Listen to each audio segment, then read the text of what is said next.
안녕하세요. 사연에 빠지다의 DJ 민영입니다. 오늘 사연자님은 지독한 상사의 괴롭힘에서 벗어날 수만 있다면 뭐든지 할 수 있을 것 같다는데요. 과연 어떤 일들이 있으셨던 걸까요? 오늘도 두 가지의 사연이 준비되어 있으니까 끝까지 함께 해주시고요. 그럼 오늘의 첫 번째 사연 만나볼게요.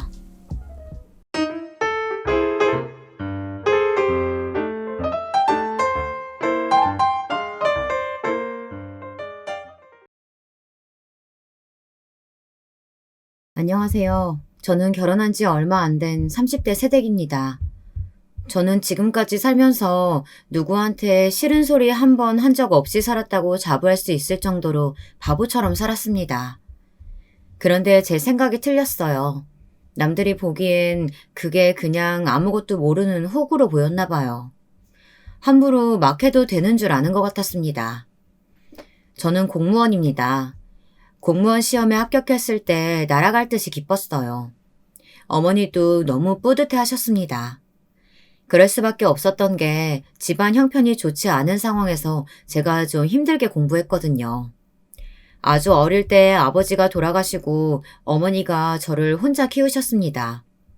식당 일부터 남의 집 가정부까지 마다하지 않고 일하셨어요. 그러다가 우연히 알게 된 분의 도움으로 큰 식품 공장에 들어가게 되셨어요. 학교 급식도 들어가고 병원 식사도 들어가는 큰 회사였죠. 어머니는 적지 않은 나이에 이 일 저 일 전전하지 않고 고정으로 다닐 수 있는 직장이 생겼다는 것만으로도 기뻐서 하루도 쉬지 않고 일하셨습니다. 무엇보다 매달 같은 날 월급이 들어온다는 게 너무 좋다고 하셨어요. 급식비 하루 이틀 늦어서 학교에서 연락 올 때마다 내가 너한테 얼마나 미안했는지 몰라. 이제 꼬박꼬박 월급 받으니까 절대 그런 일은 없을 거야. 어머니는 혼자 힘으로 저를 키우시는 것만으로도 힘드셨을 텐데 넉넉하지 못하게 키워 미안하다고 하셨어요. 첫 월급을 받으셨을 때 가장 처음으로 하신 일이 제 학원을 등록해 주신 일이었습니다. 저는 괜찮다고 했지만 어머니는 저를 위해 쓰는 돈은 하나도 아깝지 않다고 하셨어요. 거기다가 더 대단한 건 어머니는 힘들다는 말을 한 번도 한 적이 없으시다는 겁니다. 새벽에 가장 먼저 출근해 가장 늦게 퇴근하면서도 말이죠. 더군다나 마음씨도 고우세요. 평생 힘들게만 사셔서 그런지 어렵게 사는 사람들을 보면 그냥 지나치지 못하셨습니다. 근무하시는 회사가 음식을 만드는 회사다 보니 공장에 버려지는 재료들이 많았나 봐요. 아까운 음식이 버려지는 게 아무래도 마음에 좋지 않으셨는지 근무하는 회사 사장님에게 어머니가 건의해 한 달에 두세 번씩 보육원이나 불우한 이웃들을 도울 수 있는 봉사에 참여하기도 했었어요. 어린 제가 봐도 어머니는 존경할 만한 분이었습니다. 그런 성실한 어머니를 보며 자라서인지 저도 어머니를 닮고 싶었어요. 그리고 어머니에게 힘이 되는 사람이 되고 싶었습니다. 그래서 저는 일찌감치 진로를 정했어요. 고등학교를 졸업하자마자 공무원 시험을 봤습니다. 어머니는 그럴 필요 없다고 남들처럼 대학에 가라고 하셨지만 제가 원하는 건 남들처럼 사는 삶이 아니었습니다.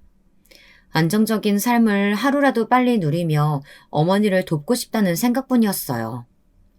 사실 어머니는 제 앞에서 티내진 않으셨지만 저는 알고 있었습니다.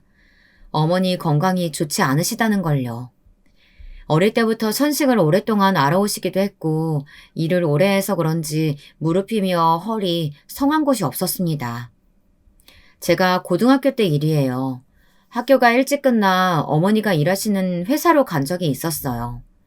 어머니는 공장 앞에 줄줄이 세워져 있는 트럭에서 제 몸만한 한 박스를 들고 공장으로 나르고 계셨습니다. 혼자서 말이죠. 그전까지 어머니가 그냥 회사에서 일하는 줄만 알았지 직접 일하시는 모습을 본 건 처음이었어요.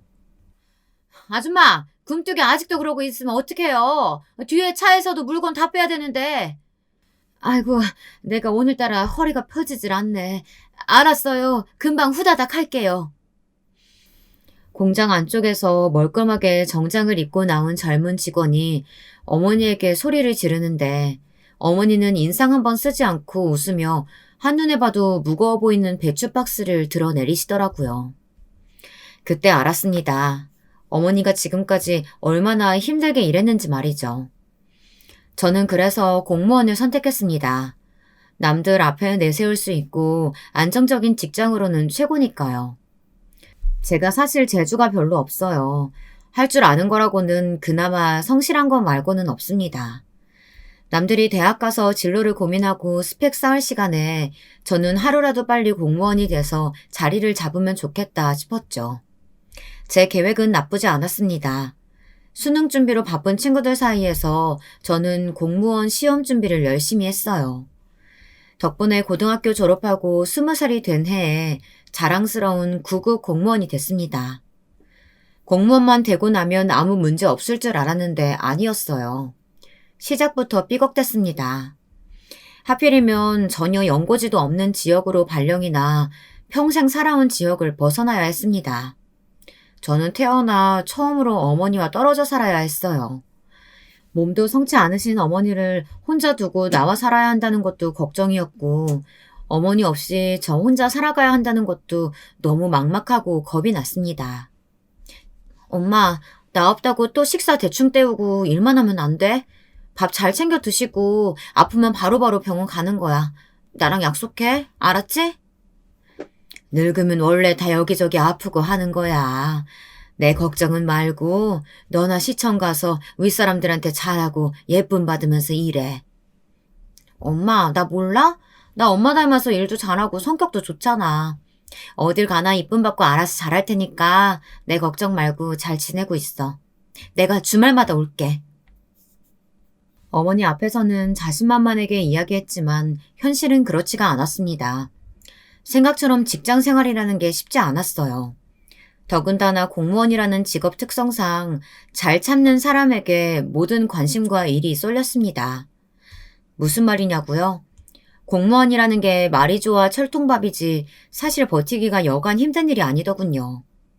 저는 시청에 들어간 지 한 달이 지날 때까지 한 번도 어머니에게 가지 못했습니다. 왜 그랬냐고요? 정말 갈 수가 없었어요. 몸도 너무 피곤하고 일이 많아 갈 수가 없었습니다. 출근하고 업무 파악을 하기도 전부터 제가 전담해서 해야 하는 일이 너무 많았어요. 아무것도 모르는 신입이나 다름없는데도 아무도 일을 가르쳐주지 않았습니다. 저는 혼자 힘으로 일을 해내느라 매일 정신이 하나도 없었어요. 정말 멘탈이 털린다는 게 바로 이런 상황을 두고 하는 말인 것 같더라고요. 종효 씨는 원래 눈치가 없는 스타일인가 봐?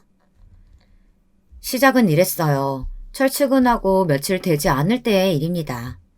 제가 들어오기 전 가장 막내였던 선임이 제게 다가와서 다짜고짜 따지듯 말했어요. 선임인 내가 8시에 출근하는데 종효 씨는 9시에 출근하더라? 네? 원래 출근 시간이 9시 아닌가요? 저는 정말 선임의 말이 무슨 말인지 모르겠더라고요. 9시 출근이라 9시까지 출근했는데 뭐가 문제라는 건지 몰랐습니다. 그런데 선임이 하는 말이 가관이었어요. 앞으로는 저더러 8시까지 출근하라네요. 저희 부서의 5급 계장님께서 그렇게 하라고 하셨다고요. 종혁 씨 오기 전까지는 내가 모닝 다방 담당이었거든. 이제는 종혁 씨가 9급 막내니까 앞으로는 종혁 씨가 해. 저는 선임의 말에 어안이 벙벙해 말이 나오질 않았습니다. 너무 기가 막혀서요. 모닝 다방이라니 모닝 커피도 아니고 태어나 처음 들어보는 말이었습니다. 알고 보니 모닝 다방이라는 게 우리 부서에서는 대대로 전해져 오는 암묵적인 관례 같은 거였나 봐요. 9급 공무원 중 막내가 항상 1시간 전에 출근해 상사들의 책상과 회의실 청소를 해놓고 직원들 취향대로 커피를 준비하는 일이었죠. 그런 게 있는 줄은 전혀 몰랐어요. 근데 그건 공무원으로서의 업무와는 전혀 상관없는 일 아닌가요? 와, 정혜 씨는 눈치만 없는 게 아니라 융통성도 없구나. 회사 생활하는데 어떻게 회사 업무만 딱딱 맞춰서 해. 아무리 그래도 시청 일 때문이 아니고 상사분들 심부름 때문에 1시간씩이나 일찍 출근하는 건 이해하기 어려운데요. 선임의 말대로 제가 정말 눈치도 없고 융통성도 없는 걸까요? 저는 아무리 생각해도 1시간씩이나 일찍 출근해야 하는 이유를 납득하기 어려웠습니다. 선임은 제 말이 거슬렸는지 갑자기 버럭 소리를 지르더라고요. 하지 말아야 할 말까지 가리지 못하면서요. 정효 씨가 아직 시청이 어떤 애인지 몰라서 착각하나 본데 우리가 같은 9급이긴 해도 엄연히 달라. 정효 씨는 고졸이잖아. 나는 4년제 나왔어. 그러니까 잔말 말고 내가 시키는 대로 해. 기가 막혔습니다. 그 와중에 이건 또 무슨 소리인가 싶더군요. 똑같이 공무원 시험 봐서 같은 9급 공무원이면 똑같지 거기다가 대고 뭘 또 고졸 대졸 나누는 건가 싶었습니다. 저는 그래봐야 몇 개월 차이도 안 내는 선임 주제에 선배 대접을 어지간히 받고 싶은가 보다 하고 넘어가려고 했어요. 그런데 점점 더 도가 지나치게 굴더군요. 그날은 금요일이었어요. 업무를 마치고 퇴근하려는데 그 9급 선임이 다가오더니 쪽지 한 장을 건네주더군요. 처음 보는 주소가 적혀 있었어요. 제가 이게 뭐냐고 물었더니 우리 부서 계장님 댁 주소라고 하더군요. 계장님께서 저에게 따로 시키실 일이 있다고 하셨다면서 내일 오전에 쪽지에 적힌 주소로 가보라네요. 제가 뭔가 물을 새도 없이 선임은 가버렸습니다. 저는 그날 저녁 집에 돌아와서도 마음 편히 쉬지를 못했어요. 아무리 직장 상사라도 그렇지 주말까지 시킬 일이 뭐길래 집 주소까지 알려줬나 싶어서요. 그런데 정말 그 다음 날 아침부터 계장님에게 연락이 왔습니다. 저더러 왜 아직도 오질 않냐고 하시면서요. 네, 그랬습니다. 계장님은 토요일 오전 댁에서 저를 기다리고 계셨던 거예요. 저는 무슨 일 때문에 그러시냐고 물었어요. 그러자 계장님이 낮은 한숨을 뱉으시더니 잔말 말고 지금 당장 오라고 하셨어요. 저는 계장님의 목소리를 듣자마자 너무 긴장했습니다. 평소 시청에서 본 모습과는 달라 보였거든요. 저는 곧바로 택시를 타고 쪽지에 적힌 주소로 갔습니다. 그런데 저를 보자마자 계장님은 인상을 구기시더니 왜 이렇게 늦었느냐고 짜증을 내더군요. 그러고는 본인의 차 키를 제게 휙 던졌어요. 제게 운전을 하라는 이야기 같아 저는 운전면허가 없다고 이야기했습니다. 그러자 제게 던졌던 차 키를 획 뺏어버리더군요. 종효 씨는 고졸이라더니 학교 졸업하고 놀면서 운전면허도 안 따고 지금까지 뭐 했어? 아이고, 배운 게 없으면 몸으로라도 때울 줄 알아야지. 쓸모가 없네 없어. 저는 주말 아침부터 제가 왜 이런 소리를 듣고 있어야 하나 기분이 상했습니다. 저는 도대체 무슨 일 때문에 부르신 거냐고 물었어요. 우리 큰딸이 오늘 피아노 콩쿠르 대회 있어서 운전 좀 해달라고 불렀더니 운전도 못하는 사람을 괜히 기다렸네. 나 콩쿠르 갔다가 올 테니까 우리 둘째 좀 봐줘. 남편이 출장 중이라 애 봐줄 사람이 없거든. 계장님, 제가 계장님네 애를 왜 봐요? 급한 일이 있으신 거면 가족들에게 부탁하시거나 시터를 고용하셔야죠. 무턱대고 본인 할 이야기만 하고 나가려는 계장님의 앞을 가로막았습니다. 도대체 저더러 왜 본인의 아이를 보라는 건지 이해가 되질 않았거든요. 와, 어이가 없네. 종효씨, 평생 9급으로 있고 싶어? 이런 식으로 하면 나 종효씨 업무평가 좋게 못 줘. 나 좀 늦을 것 같으니까 애 굶기지 말고 밥 잘 챙겨 먹어. 갔다 와서 내가 다 확인할 거니까. 세상에, 뉴스에서만 보던 일이 실제로 제게 일어났습니다. 이런 게 바로 직장 내 괴롭힘인가 싶더군요. 상사라고 업무평가를 인질로 삼아 사적인 일에 직원들을 마음대로 휘두르고 있었어요. 9급 선임은 지금까지 자신이 해오던 일을 저에게 다 떠넘긴 거였죠. 저는 어쩔 수 없이 그날 하루 종일 계장님네 둘째를 돌봤습니다. 태어나 처음으로 5살짜리를 먹이고 재웠어요. 어머니를 따라 보육원에 가서 봉사하는 일과 별로 다르지 않았지만 마음이 달랐습니다. 자꾸만 울컥울컥 눈물이 차올랐어요. 그 이후에도 계장님은 개인적인 일에 자꾸만 저를 부르셨습니다. 계장님 댁 집안 행사 때는 물론이고 시댁 김장에 아이들 픽업까지 별의별 일에 저를 다 부르셨어요. 명분은 일하면서 애 키우는 게 이렇게 힘든 거다. 종효 씨는 결혼하지 말아라 라고 힘든 척하면서 결국은 제가 거절하지 못하게 말을 돌려 계속 사적인 일을 시키는 거였죠. 계장님이 정말 급한 일이 있으셔서 제게 도움 청하는 거라면 들어드릴 수는 있어요. 하지만 제 업무 평가를 빌미로 자꾸만 사적인 일을 시키시면 시청에 신고서를 제출할 수밖에 없습니다. 저는 고민 끝에 계장님에게 제 생각을 말씀드렸어요. 더는 참을 수가 없더라고요. 종효 사문관은 일에 욕심이 없나 봐? 고졸의 구급이라 불쌍해서 내가 기회주는 거 아니야. 나랑 가깝게라도 지내야 그나마 조금이라도 위로 올라갈 수 있지 않겠어? 평생 말단 구급으로 살 거야? 계장님 고정하세요. 종효 사무관이 나이가 어려서 아직 뭘 몰라서 그래요. 제가 잘 교육시키도록 하겠습니다. 괴롭히는 시어머니도 말리는 시누이도 얄미운 건 매한가지였습니다. 5급 계장이나 9급 선임이나 다 너무 짜증나고 재수없었어요.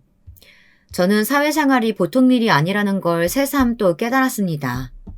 저희 부서의 9급은 저와 그 선배가 유일했어요. 다른 분들은 모두 다 경력이 오래되셨고 직급도 7급 이상이셨습니다. 그런 환경이었으니 9급 선임은 항상 저를 의식했던 것 같아요. 저를 무시하면서 당연히 저보다 자기가 먼저 진급할 거라고 기대하는 것 같았어요. 계장님께서 그 9급 선임을 유난히 예뻐하시긴 했거든요.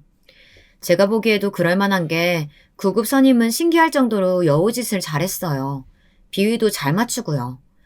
계장님이 머리만 조금 자르고 와도 어떻게 알고는 너무 잘 어울리네, 계장님 때문에 자기도 단발병에 걸리겠네 등등 이빠른 소리를 쉬지도 않고 잘했어요. 거기다가 계장님이 해야 할 일까지 본인이 굳이 도맡아 하겠다고 나서서는 결국은 제게 시켰다는 겁니다. 커피를 타는 잔심부름이나 굳은 일이야 제가 막내니 억울해도 꾹 참고 한다고 하지만 5급 계장님이 하시는 일까지 제게 시키는 건 말이 되질 않았어요. 선임 사무관님께서 시키시는 일이라 제가 어떻게든 혼자 해결해 보려고 했는데요. 도저히 제 선에서 진행할 수 있는 일이 아닌 것 같아요. 이건 계장님께 못하겠다고 말씀드려야 할 것 같아요. 저는 제가 할 수 없는 일이라고 솔직하게 말씀드렸습니다. 그리고 어차피 제가 해야 할 일도 아니었고요. 그런데 제 말에 9급 선임의 표정이 싹 굳어버리더군요. 종효씨 말이 좀 이상하다. 꼭 우리가 종효씨한테 다 시킨 것처럼 말하네? 사실 제 일이 아닌 건 맞잖아요. 안 그래도 제 업무만으로도 벅찬데 매번 감당하기 힘든 일까지 맡기시잖아요. 내내 속으로 꾹 참아왔던 게 터져버리고 말았습니다. 사실 저에게 일을 떠넘긴 게 한두 번이 아니었거든요. 제 일도 아닌 일을 밤새 야근까지 하며 해내야 하는 것도 화났지만 더 이상했던 건 제가 한 일을 마치 자신들이 한 일처럼 위에 보고했다는 겁니다. 저는 지난 몇 년 동안 바보처럼 참고만 있었어요. 쭉 8시에 출근을 하면서요. 그 잘난 모닝 다방인지 뭔지도 열심히 했고 재수없는 선임이라도 같이 일하는 직장 상사이니 웬만한 거는 다 참고 넘겼습니다. 그런데 몇 년 동안 참다 한마디 한 거 가지고 선임이 아주 난리를 치더군요. 와, 종효씨, 일부러 직원들이 있는 앞에서 이러는 거야? 우리가 종효씨한테 일 몰아주고 괴롭힌 것처럼 소문내서 나 제대로 쪽팔리게 하려고? 저는 절대 사람들 앞에서 일부러 그런 게 아니었습니다. 저는 작은 소리로 이야기했는데 오히려 소리를 지르며 일을 키운 건 9급 선임이었어요. 9급 선임이야말로 저를 이상한 사람을 만들었습니다. 제가 한 말을 멋대로 와전해 주변에 있던 직원들에게 일러 바치듯 이야기했어요. 저는 순간 너무 당황해서 얼굴이 터질 듯 빨개졌습니다. 그날부터였습니다.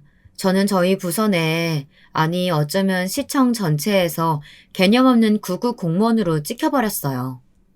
제가 처음 시청에 들어왔을 때부터 저를 괴롭힌 건 본인이면서 오히려 제가 9급인데 선배 대접 받고 싶어 한다고 사람들에게 험담하고 다닌 것처럼 말을 꾸며냈더라고요. 저는 제가 하지도 않은 짓이니 소문이야 금방 잦아들 거라고 생각했습니다. 그런데 그 9급 선임이 계장님 라인인데다가 워낙 시청 내에서 친한 사람도 많다 보니 예뻐하는 상사들이 많았어요. 덕분에 소문은 쉽게 가라앉지 않았습니다. 소문이 어느 정도였냐면요. 제가 지나다닐 때마다 뒤에서 사람들이 수군거릴 정도였어요. 제가 걔잖아. 직원들 다 있는 앞에서 선임더러 같은 9급이라고 막 무시하면서 말 대꾸 왔다는 애. 암튼 요즘 애들 무섭다니까. 저는 별의별 소리를 다 들었습니다. 이대로 바보처럼 가만히 있다가는 이 시청 안에서 싸가지 없는 9급으로 제대로 낙인이 찍힐 것 같았어요. 제가 근무하는 시청이 지방시청이다 보니 사실상 부서 이동이나 근무지 이동이 잦지 않아요. 몇 년째 저를 괴롭히는 상사들과 매번 같은 일 가지고 실랑이 하려니 여간 힘든 일이 아니었습니다. 공무원은 위계질서도 중요하고 같은 직급이나 부서 안에서도 정치를 잘해야 합니다.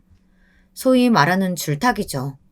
저 같은 하급 말단 공무원은 줄 한 번 잘못하면 평생 고달프게 되는 것이었죠. 저는 매일 밥도 혼자 먹고 회식에도 한 번 가본 적이 없습니다. 누구도 제게 먼저 말을 걸어주는 사람이 없었거든요. 저는 고민 끝에 구급 선임에게 찾아갔습니다. 마음 같아서는 왜 제가 하지도 않은 행동을 했다고 헛소문을 내고 다니냐고 따져 묻고 싶었지만 직장 생활이라는 게 어디 그런가요? 이 좁은 시청 바닥에서 말단은 참아야죠. 저는 억울하고 속상했지만 어머니의 얼굴을 떠올렸습니다. 제가 아직 사회생활을 잘 모르고 미숙해서 선배에게 실수한 게 있으면 너무 죄송해요. 좀 이해해 주세요. 저는 100번 참고 인내하며 먼저 머리를 숙였습니다. 앞으로의 제 공무원 생활을 위해서라고 마음을 다잡으면서요. 그런데 선임은 제 사과에도 팔짱을 끼며 저를 아래로 대충 깔보더니 그럴 줄 알았다는 듯 웃더군요. 그러게 9급의 고졸 출신이면 네 주제를 알아야지. 어디서 감히 선임한테 말대꾸를 해. 앞으로 조심해.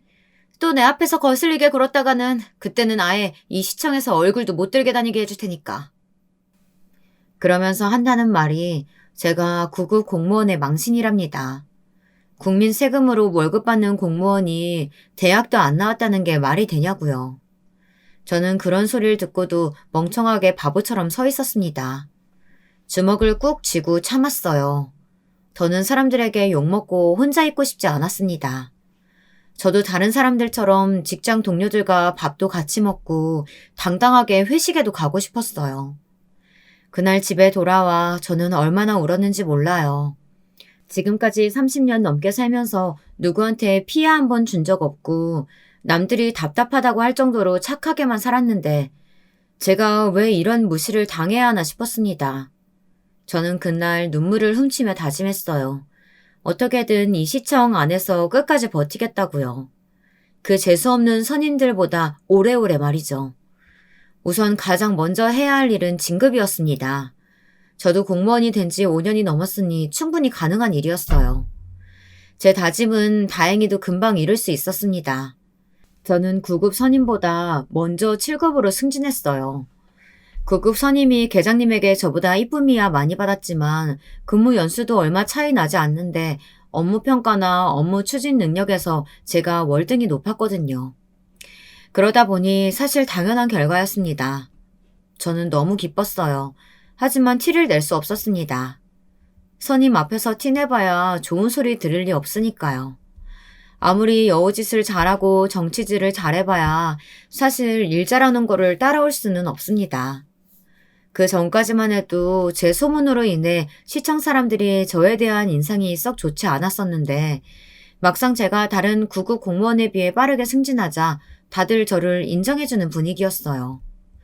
빠릿빠릿하게 일도 잘하고 제가 진행한 일은 언제나 결과가 좋았다고요. 저는 시청에 들어온 지 몇 년 만에 드디어 제 진가가 조금씩 드러나는 것 같아 마음이 놓였습니다. 하지만 선임은 여전히 저를 인정하지 않았어요. 오히려 자신보다 먼저 승진한 저를 잡아먹지 못해 안달이었습니다. 반면 저는 승진을 한 덕분인지 한결 마음이 가벼워졌어요. 저를 볼 때마다 눈을 흘기고 다른 직원들과 제 뒤에서 속삭거려도 전처럼 기분 나쁘지 않았습니다. 제 자존감이 한결 올라간 것 같았어요. 그러던 어느 날이었습니다. 제가 결혼을 하게 됐어요. 전에는 시청 일이 너무 힘들어서 연애할 생각도 못했는데 승진을 하고 나니 연애도 알아서 술술 풀렸습니다. 남편은 어머니가 봉사 다니는 보육원 원장님께서 소개해 주셨어요. 저도 어머니를 보러 가는 날이면 종종 함께 봉사를 갔었었는데 그때마다 원장님께서 저를 좋게 봐주셨더라고요. 남자가 인물도 좋고 성격도 좋은데 집안이 아주 빵빵해. 시아버지들 집안이 다들 지역에서 한 자리씩 하는 유지들이라니까. 그렇게 조건 좋은 남자가 저를 좋다고 할까요? 저는 대학도 안 나오고 얼마 전까지 9급 공무원이었는데. 승진으로 인해 자존감이 좀 올라가기는 했지만 그렇다고 지금까지 시청 내에서 사람들에게 무시당하고 괴롭힘 당했던 게 하루아침에 사라지는 건 아니었습니다. 저도 모르는 사이 지난 일들이 내면에 상처로 남은 것 같았어요. 무슨 그런 걱정을 해. 내가 그런 거 따지는 속물 들이면 소개하겠어? 내가 워낙 참한 아가씨고 공무원이라고만 했는데도 남자네 쪽에서는 무조건 좋대. 소개를 주선한 원장님 말에 의하면 남자도 남자지만 집안이 정말 괜찮다고 강조하셨어요. 경제적으로 좋은 것뿐만 아니라 인품도 너무 훌륭하다고요. 소개받은 남자의 집안에서도 보육원에 꽤 오래전부터 기부도 많이 하고 지원도 많이 했다고 했습니다. 원장님 말씀대로 남편은 정말 좋은 사람이었습니다. 시부모님도 마찬가지였어요. 홀어머니의 외동딸, 거기다가 고졸인 저를 전혀 편견 없이 바라봐 주셨습니다. 당연히 아버지가 일찍 돌아가신 게 제 잘못도 아니고 고졸인 게 부끄러울 일도 아니지만 전부 다 그렇게 생각하는 건 아니잖아요. 시부모님은 저를 너무 예뻐해 주셨습니다. 안싸돈 닮아서 며느리 될 애가 인상이 참 좋네요. 거기다가 시청에서도 일찌감치 인정받아 승진도 제일 빨리 했다고요? 아이고, 안사돈께서 너무 기특하시겠어요. 상견례 자리에서 시아버지는 어머니에게 저 같은 딸이 있어 너무 좋겠다고 하셨어요. 어머니께서는 제가 원래 어릴 때부터 의젓했다고 그 흔한 사춘기 한 번 없었다고 칭찬하셨습니다. 그러자 시어머니까지 나서셔서 맞장구를 치셨어요. 어쩜 여자 몸으로 혼자 이렇게 딸을 잘 키우셨어요. 너무 대단하세요. 앞으로 우리 다 한 가족이니까 모든 힘든 일 있으시면 다 말씀하세요. 저희가 할 수 있는 한 힘껏 돕겠습니다. 저는 항상 어머니만 생각하며 어떻게 하면 어머니를 행복하게 해드릴 수 있을까만 생각하며 살았습니다. 그런데 제 인생에 이런 복이 다시 있을까 싶을 정도로 좋은 남자를 만났어요. 거기다가 시부모님까지 너무 좋으셨습니다.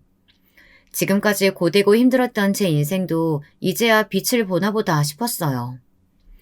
하지만 제 인생이 그렇게 순탄하기만 할 리 없었습니다. 결혼을 앞두고 하필이면 또 일이 벌어졌어요. 저와 9급 선임은 아무래도 전세계 악연이었나 봅니다. 악연도 이런 악연이 없었죠. 글쎄 저와 같은 날 결혼을 한다더군요. 워낙 친하질 않다 보니 서로 결혼하는 줄도 모르고 있다가 청첩장을 돌릴 때 알아버렸어요. 같은 날짜에 시간대도 비슷한데 결혼식장 위치가 멀어서 시청 직원들 입장에는 곤란할 것 같더라고요. 다들 제 앞에서 대놓고 말하지는 않았지만 하필이면 이렇게 예식날을 정하냐고 수군거리는 분위기였습니다. 사실 다른 부서 사람들이야 크게 상관없었어요. 저보다야 다들 9급 선임이 아는 직원들이 많았으니 제 결혼식에는 올 리가 없었죠. 하지만 저희 부서 사람들은 고민하는 눈치였어요. 저와 더 가까워도 9급 선임이 워낙 성격이 요란하니 제 결혼식에 오겠다고 말하기 곤란해하는 것 같더라고요. 사실 가장 중요한 건 계장님의 의견이었습니다. 이러니 저러니 해도 아래 직원 입장에는 곤란한 상황에서 차라리 계장님이 정해주는 게 편하니까요. 계장님께서는 이제 와서 결혼식 날짜를 바꿀 수 있는 것도 아니니 차라리 인원을 나눠서 반반 가까운 쪽으로 가자고 하셨습니다. 그게 같이 일하는 동료들끼리 서로 마음 상하지 않을 것 같다고요. 문제는 계장님께서 9급 선임이 아닌 제 결혼식에 오겠다고 한 게 화근이 되었습니다. 계장님 댁이 제가 식을 올리는 식장과 더 가까웠거든요. 그런데 그 사실이 9급 선임은 싫었나 봐요. 그때부터 자꾸만 직원들 다 있는 데서 대놓고 툴툴거리더라고요. 계장님이 한식 좋아하셔서 일부러 갈비탕 나오는 곳으로 예약한 건데 계장님 안 오신다고 하니까 저 너무 서운해요. 저희 부모님 계장님께 꼭 소개해드리고 싶었는데. 나도 못 가서 너무 아쉽지. 하지만 직원들끼리 정한 일인데 계장인 내가 마음대로 했어야 되겠어? 축의금 많이 보낼 테니까 너무 서운해하지 마. 그 꼴을 보는데 눈꼴이 시려 봐줄 수가 없었습니다. 마음 같아서는 제 결혼식 안 오셔도 되니 그냥 구급 선임 결혼식에 가시라고 하고 싶었어요. 그런데 며칠 뒤 말도 안 되는 일이 벌어졌습니다. 시청 내에 계장님에 대한 이상한 소문이 돌기 시작했어요. 사실은 계장님이 이혼했는데 시청 사람들한테 지금까지 아닌 척 연기하고 다녔다는 소문이었습니다. 같은 부서 직원이 직접 계장님 집에 갔다가 알게 된 사실이라고요. 저는 소문을 듣고도 당연히 모른 척 했습니다. 계장님의 개인적인 일이니 신경 쓰지 않았어요. 좁다면 좁은 시청 내에서 소문이라는 건 언제나 흔하게 있는 일이었으니까요. 그런데 그 일로 말도 안 되는 일이 벌어졌습니다. 괜한 똥물이 제게 튀었어요. 아무래도 내가 잘못 생각한 것 같아. 결혼식은 사적인 일인데 내가 멋대로 누구는 여기로 가라 저기로 가라 할 권한은 없는 건데 내가 괜히 나섰어. 우리 그냥 각자 자기가 가고 싶은 직원 결혼식 쪽으로 가기로 하자. 계장님의 태도가 갑자기 180도 달라져 버렸습니다. 난 지혜씨 결혼식장으로 갈게. 그리고 종효 사무관은 서운해하지 마. 종효씨 결혼식은 나 말고도 갈 사람 많을 테니까. 계장님께서 직원들이 다 있는 앞에서 제 결혼식장에는 못 오겠다고 하셨어요. 저는 아무리 그래도 따로 이야기할 수 있는 걸 왜 굳이 저렇게 대놓고 말씀하시나 했습니다. 이건 분명 일부러 그러시는 거라고 밖에는 생각할 수 없었죠. 그런데 그날 저녁 생각지도 못한 일을 당하고야 말았습니다. 퇴근하던 저를 따로 부르신 계장님께서 다짜고짜 저를 쏘아붙이셨어요. 김종효, 네가 감히 날 엿먹여? 내가 몇 번 집에 불러서 개인적인 일 좀 시켰다고 앙심 품고 감히 이딴 식으로 사람을 바보 만들어? 저는 도대체 무슨 소리인지 몰라 왜 그러시느냐고 물었습니다. 아무리 아래 직원이라도 함부로 말하면서 몰아붙이지 마시라고도 했어요. 그러자 계장님께서 하시는 말이 기가 막혔어요. 제가 계장님이 이혼했다는 소문을 내고 다녔답니다. 저는 아예 처음 듣는 소리였어요.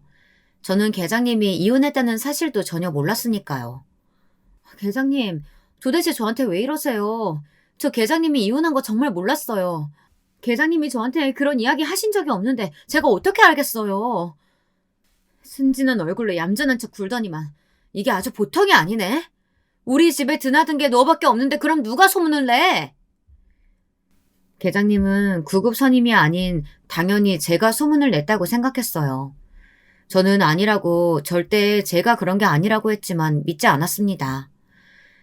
계장님은 그 일 때문에 제 결혼식에 오지 않겠다고 한 거였어요. 이건 굳이 물어보지 않아도 누가 꾸민 일인지 알겠더라고요. 안 봐도 당연히 그 제스탱이 구급 선임이었죠. 저와 같은 날 결혼식인데 계장님이 제 결혼식에 오시는 게 싫어서 이런 짓까지 벌인 게 분명했습니다. 정말 유치해서 상대하고 싶지도 않았지만 아무리 생각해도 제가 하지도 않은 일로 괜한 오해를 받는 게 억울해 따져 물었습니다. 하지만 따져 물으면 뭐 하겠어요. 구급 선임은 작정하고 제 앞에서 아주 딱 잡아댔는데요. 오히려 제가 하지도 않은 말을 했다면서 거짓말까지 했어요.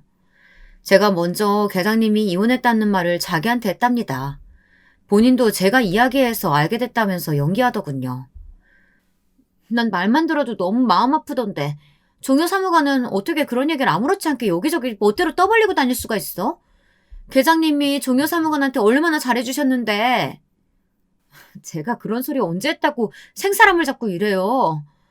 어머, 아무것도 모르는 척 딱 잡아대는 것 좀 봐. 진짜 소름 돋는다. 됐어. 이야기해봐야 뭐 하겠어. 어차피 종효 사무관이 7급이라 구급 지혜씨보다 시청 사람들이 알아서 많이 올 거라고 했다며. 그러니까 나는 당연히 안 가도 되지. 이건 또 무슨 소린가요? 제가 하지도 않은 소리를 했다면서 계장님은 다짜고짜 저더러 아무리 직급이 있는 직장 생활이라도 동료들끼리 할 말이 있고 하면 안 되는 말이 있는 거라고 면박을 주셨습니다. 정말 너무 억울해서 속이 터질 것만 같았습니다. 구급 선임 이지혜 씨야말로 지금까지 저더러 고졸 9급 말단이라고 무시할 때는 언제고 이제는 제가 7급이라 자기를 무시했다고 거짓말까지 하며 몰아가더군요. 아예 사람들 앞에서 불쌍한 척 연기까지 하면서요. 안 그래도 한 부서에서 둘이 같은 날 결혼한다고 사람들이 말이 많았는데 이런 일까지 생겼으니 시청 안이 다 저희 이야기로 소란스러웠습니다. 그럴만하죠. 진실이 뭐든 간에 사람들이 듣기엔 아주 재미있는 가십이니까요. 소문은 일파만파 퍼져 저는 승진 좀 빨리 했다고 나이 많은 선배를 구급이라고 무시하는 개념 없는 애가 되어 있었습니다.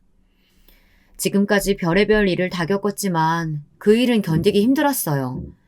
정말 공무원을 그만둬야 하나까지 생각했습니다. 다른 지역이나 다른 기관으로 이동을 한다고 해도 이 좁은 지역에서 소문이란 건 쉽게 잊히질 않으니까요. 하지만 시청을 그만두면 이제와 제가 뭘 할 수 있겠어요. 고졸에 그 흔한 운전면허 한 장 없는데 말이죠. 사실 시청 안에서 이상한 직원으로 낙인 찍히고 제가 하지도 않은 일을 가지고 사람들에게 손가락질 받는 것도 당연히 서러웠지만 사실 제일 힘든 건 제 결혼식에 시청 사람들이 아무도 오지 않을 수 있다는 불안감이었습니다. 명색이 공무원인데 제 직장 동료들이 아무도 오지 않으면 시부모님께서 어떻게 생각하실지 걱정이 됐어요. 제가 시청 일로 힘들어할 때 가장 큰 힘이 되어준 건 바로 남편이었습니다. 자기가 잘못한 게 없고 떳떳한데 뭘 걱정해. 그 선임이랑 계장이라는 사람이 해도 해도 너무하는 것 같아. 우리 더는 참지 말고 아버지한테 이야기해보자. 자기도 알지? 우리 아버지 지역에서 유지나 다름없어. 아버지 말 한마디면 그런 사람들 자르는 건 일도 아니야. 저는 남편에게 말이라도 고마웠습니다. 지금까지 언제나 저는 혼자라고 생각했어요. 어머니와 떨어져 살면서 매일 시청에서 받는 스트레스를 온전히 혼자 감수했었거든요. 그런데 남편이 저를 위해 뭐든지 해줄 것처럼 말해주니 너무 든든했습니다. 저에게도 제 편이 생긴 것 같아서요. 남편에게 시부모님에게는 이야기하지 말아달라고 했어요. 결혼도 전에 직장 생활도 스스로 하지 못하는 못난 며느리로 보이고 싶지는 않았거든요. 저는 지금까지 해오던 대로 이번 일도 꿋꿋이 잘 해결해 나가기로 했습니다. 그런데 우려하던 일이 현실로 일어났습니다. 저희 부서 사람 중 누구도 제 결혼식에 오질 않았어요. 단 한 명도 말이죠. 시청에서 일하면서 알게 된 다른 부서 직원들 몇 분이 와서 저를 위로해 주셨습니다. 계장님 성격을 아는 분들은 그냥 그러려니 하라고 하기도 하셨어요. 저도 마음속으로는 그럴 수 있다고 별일 아니라고 생각하려고 했지만 자꾸만 울컥하는 마음은 감출 수가 없었습니다. 신부 대기실에 앉아있는데 너무 속상하고 서러워서 눈화장이 다 번질 정도로 눈물을 흘렸어요.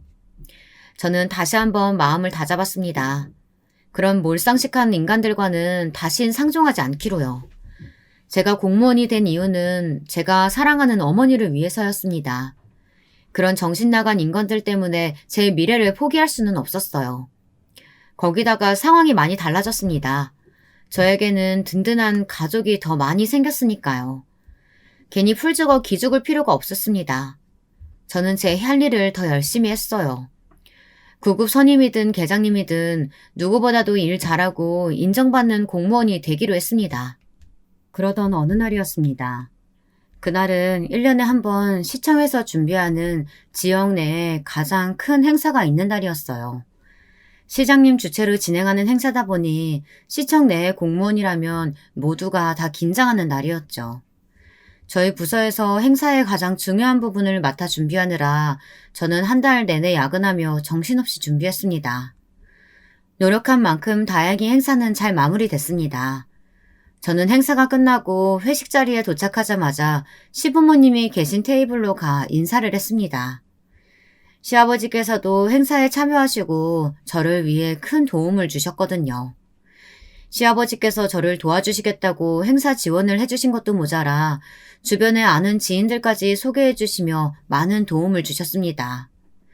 저는 시아버지의 존재만으로도 너무 든든했습니다. 한참 회식 자리가 무르익었을 때쯤이었어요. 시장님과 보좌관님이 저희 부서가 있는 테이블로 직접 오셔서 저희 부서 덕분에 행사가 너무 잘 치러졌다며 칭찬하셨습니다. 이번에 우리 김종효 사무관이 아주 고생이 많았다죠? 우리 보좌관들 말이 김종효 사무관이 매일 혼자 사무실에 남아서 야근했다고 걱정이 많더라고요. 너무 고생 많았어요. 결혼한 지도 얼마 안 된 신혼인데 시청에서 너무 부려먹는다고 남편이 내 욕 좀 했겠어. 시장님의 칭찬과 농담에 저는 민망해 어쩔 줄 몰랐습니다. 그래서 저는 처음 맡아보는 행사라 잘하고 싶은 마음에 그런 거라고 둘러댔어요. 시장님이 자리로 돌아가시고 난 뒤 저희 부서 테이블 분위기가 좋지 않았어요. 함께 앉아있던 팀원들이 슬슬 계장님의 눈치를 살피는 것 같았습니다. 저는 여기 있다가는 아무래도 또 괜한 소리 들을 것 같아 자리를 피했습니다. 화장실을 가는 척 밖으로 나와버렸어요. 그런데 역시나 이런 좋은 기회를 그냥 넘어갈 리 없는 구급 선임이 슬쩍 계장님을 끌고 저를 따라 나왔더라고요. 종려 사무관은 나이가 들어도 어쩜 그렇게 눈치가 없어? 계장님이 버젓이 계신데 시장님 앞에서 혼자 행사 준비 다 한 것처럼 굴어야겠어? 누가 보면 우리가 종려 씨한테 일 다 넘기고 아무것도 안 한 줄 알겠네. 굳이 화장실을 가려던 저를 끌고 식당 옆 구석으로 데리고 가 안 해도 될 말들을 짓거렸습니다. 제가 언제 혼자 다 한 것처럼 말했다고 그러세요. 그리고 엄연히 따지자면 행사 준비 한창일 때도 다들 저만 빼고 칼퇴근하신 건 맞잖아요. 시청 안도 아니고 어차피 회식 자리니 저도 할 말은 해야겠다 싶었습니다. 그런데 담배만 뻐끔뻐끔 피어대던 5급 계장님이 저를 빤히 쳐다보시더군요. 아주 날이 바짝 선 눈으로요. 어머, 계장님, 얘 말하는 것 좀 봐요. 그거야 팀원들 각자 다 집안에 일이 있으니까 어쩔 수 없이 간 거지. 우리가 뭐 일부러 그랬겠어? 어차피 행사도 잘 끝냈고 시장님께 칭찬도 받았으니 저도 좋게 넘어가려고 했습니다. 하지만 꼴에 잘났다고 뻔뻔하게 구는 꼴이 정말 보기 싫었어요. 말이 나왔으니까 하는 말인데요. 선배들 일부러 저 괴롭히려고 그러신 거 맞잖아요. 다들 집안일 있다고 일찍 가셔놓고 저만 빼고 회식한 거 누가 모를 줄 알아요? 제가 퇴근하다가 근처 노래방으로 다 같이 들어가시는 거 다 봤거든요. 그랬습니다. 사실 그런 일이 한두 번은 아니라 이제 일일이 속상하지도 않아요. 단지 왜 저에게만 이런 일이 일어나는 건지 가끔 억울할 때는 있었습니다. 아니, 김종효 사무관님, 지금 무슨 소리라는 거예요? 우리가 언제 사무관님만 빼놓고 그랬다고. 와, 완전히 생사람 잡네. 가게 안에 있던 사람들이 하나 둘씩 밖으로 나왔습니다. 조금 전까지 반말을 찍찍 해대며 소리를 지르던 선임은 주변을 일식하더니 괜히 존댓말을 해댔어요. 가소롭더군요. 제가 그날 너무 속상해서 남편이랑 통화까지 했는데 제가 기억을 못하겠어요? 남편도 제 얘기 듣고 얼마나 속상했는지. 선배님들 직장 내 따돌림으로 신고까지 하라고 했다고요. 저는 이때다 싶었습니다. 주변에 사람들이 많으면 많을수록 좋다고 생각했어요. 저희 부서 사람들의 만행을 다 알리고 싶어서요. 짝! 그 순간 생각지도 못한 일이 벌어졌습니다. 술에 취해 빨개진 얼굴로 담배만 연신 피워대던 계장님이 갑자기 제게 달려들더니 제 뺨을 내리쳤어요. 그것도 한 대도 아닌 여러 번을 갈겼습니다. 제 뺨이 새빨갛게 부어올랐습니다. 순간 옆에 있던 구급 선임도 놀랐는지 계장님을 말릴 정도였죠. 계장님 왜 이러세요? 시청 사람들도 많은데 그만하세요. 이 손 안 놔? 여기가 어디라고? 감히 따돌림이니 뭐니 그런 개소리라고 있어. 네가 앞에서는 얌전한 척 굴더니만 내 대해서는 뭐 신고 안 해 만회하면서 내 인생 조질 생각만 하고 있었구나. 술에 취해서인지 아니면 너무 흥분해서인지 계장님은 이성을 잃은 것 같았습니다. 나이도 50이 다 되신 분이 힘이 얼마나 센지 저를 밀치는 힘에 저는 그만 바닥에 넘어지고 말았습니다.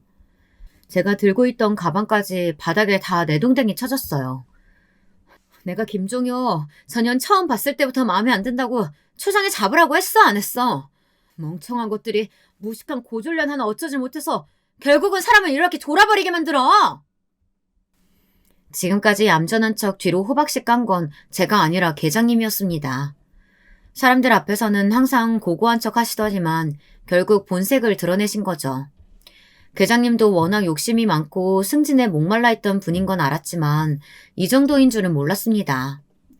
시장님께 제가 칭찬을 받은 것만으로도 마음에 안 들었는데 제가 괴롭힘이니 뭐니 하는 소리까지 하니 도저히 흥분을 참지 못하신 거죠. 최근 들어 공무원뿐 아니라 직장 내 따돌림이나 괴롭힘에 대한 문제가 불거지며 누군가 책임져야 하다 보니 상사들 입장에서는 예민해질 수밖에 없었죠. 하지만 그렇다고 해서 저에게 손찌검까지 하다니 이건 말이 되질 않았습니다. 저는 너무 놀라 어안이 봉봉해 말도 잘 나오지 않았어요. 그때였습니다. 담배를 피우러 가게 밖으로 나오던 시아버지께서 하필이면 이 거지 같은 광경을 보고 마셨어요. 붉게 부어오른 제 얼굴을 보시고 이상함을 감지하신 시아버지는 곧바로 제 곁으로 다가오셨어요. 그리고 바닥에 떨어져 있는 제 가방을 보시고는 인상을 구기셨습니다. 이게 다 뭐야? 우리 며느리 얼굴이 왜 이래? 짝. 잠시 뒤 믿기지 않는 일이 벌어지고 말았습니다. 시아버지께서 계장님의 뺨을 세게 쏘아붙이셨어요. 손을 부들부들 떠시면서요. 하필이면 시아버지께서 제 가방에서 떨어진 서류들을 보고 말았거든요. 무슨 서류냐고요? 제가 틈틈이 적어놓은 신고서예요. 남편과 나눴다는 이야기가 농담만은 아니었습니다. 저는 같은 부서 선임들에게 불편한 일을 겪을 때마다 제가 겪은 일들을 일기처럼 상세하게 적어두었어요. 고소한다거나 시청 감식과에 신고하려고 준비한 건 아니었지만 정말 제가 참기 힘든 순간이 오면 필요하겠다 싶어 적어둔 거예요. 사적 노무지식, 비인격적 대우, 업무 불이익, 따돌림 등 이렇게 시작되는 글들이 빼곡하게 적힌 신고서를 읽어내려가던 시아버지는 결국 참지 못하시고 계장님의 뺨을 날리신 거죠. 시청 계장이나 됐다는 사람이 무식해도 정도가 있지. 어디 감히 내 며느리 뺨을 날려? 당신이 지금 내 며느리한테 한 짓이 바로 직장 내 따돌림이고 괴롭힘이야. 당신 내가 가만히 둘 것 같아? 다신 시청에 팔 못 붙이도록 해주겠어. 며느리 사랑은 시아버지라더니 시아버지 없는 사람 서러워 살겠나? 이깟 종이 한 장이 무슨 증거가 된다고 나를 시청에서 쫓아내요. 어디 할 수 있으면 해봐요. 이미 본색이 드러나서인지 계장님은 아주 뻔뻔했습니다. 시아버지 앞에서도 큰 소리를 떵떵 쳤어요. 저는 계장님이든 선임이든 도저히 봐줄 수가 없었습니다. 저는 곧바로 식당 안으로 뛰어들어갔어요. 그리고는 무작정 시장님에게 달려가 도와달라고 부탁드렸습니다. 시장님은 제 이야기에 놀라 한 걸음에 식당 밖으로 달려나오셨어요. 아무리 그래도 어떻게 시장님한테 일러 바쳤냐고요. 저희 시아버지의 일이라면 그럴 수 있었습니다. 이게 무슨 소리야? 자네들 지금 내 동생한테 무슨 짓 하는 건가? 동생? 시장님, 지금 누구한테 동생이라고 하신 거예요? 누구긴 누구야? 여기 김종효 사무관 시아버지가 내 하나밖에 없는 동생인데. 그랬습니다.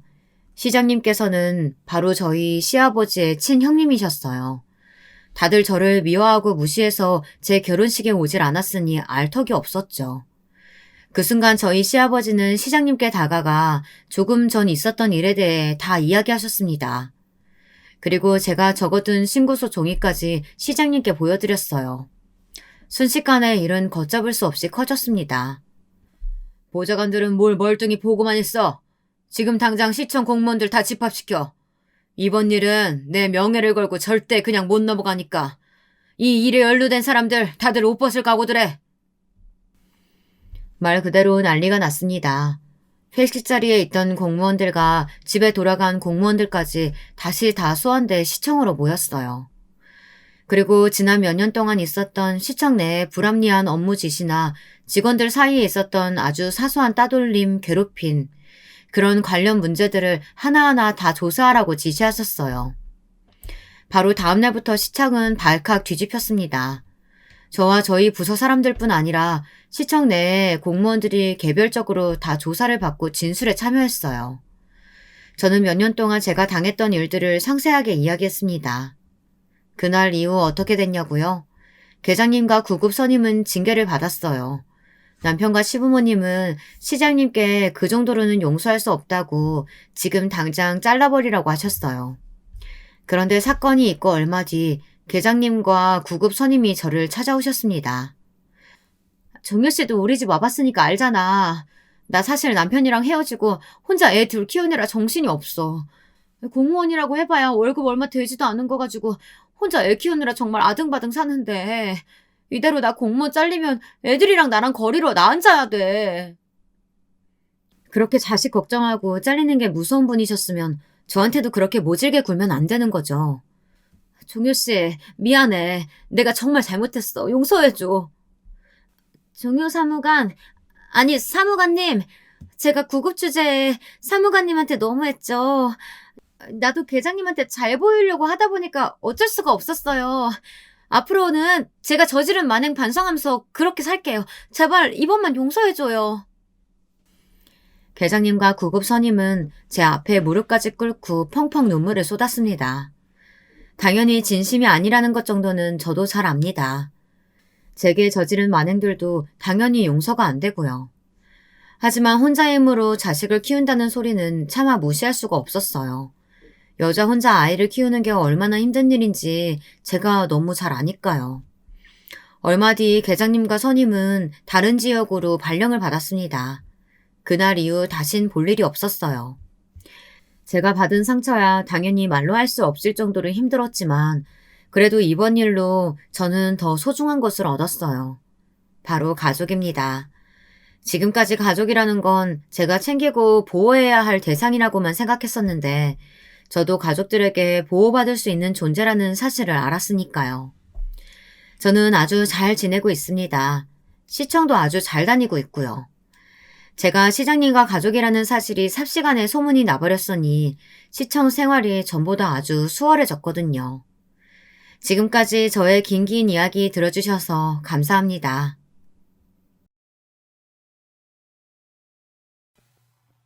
안녕하세요. 여러분들은 살면서 누군가의 대가 없는 호의를 받으신 적이 많으신가요? 저는 살면서 그런 호의를 받아본 기억이 별로 없다고 생각했는데 최근에 일어난 일로 다시금 생각을 고쳐먹게 되었어요. 이 일을 저만 알고 있는 것보단 더 많은 사람들에게 공유하는 게 더 좋을 것 같아 따뜻함을 전해주고자 글을 쓰게 되었고요. 제 소개를 하자면 저는 평범 이하, 그러니까 불행하다면 불행한 인생을 살았던 여자입니다. 생각해보면 저의 삶은 항상 낭떠러지 바로 앞에 있는 것처럼 위태롭고 불안했습니다. 어린 시절부터 그랬죠. 부모님이 저를 버리고 떠나는 바람에 친할머니에게 맡겨져 자랐는데 친할머니 또한 애정이 많은 분이 아니셔서 제가 뭐만 잘못하면 저를 그리 구박하시곤 했어요. 야, 이 기집애야. 내가 이불에 오줌 싸지 말라고 했니? 안 했니? 너 할미 말 안 들을 거야? 죄송해요, 할머니. 잘못했어요. 아유, 너 때문에 못 산다, 못 살아. 아니, 내가 대체 전생에 무슨 죄를 지어 너를 돌보게 된 건지 하늘도 무심하시지, 무심하셔.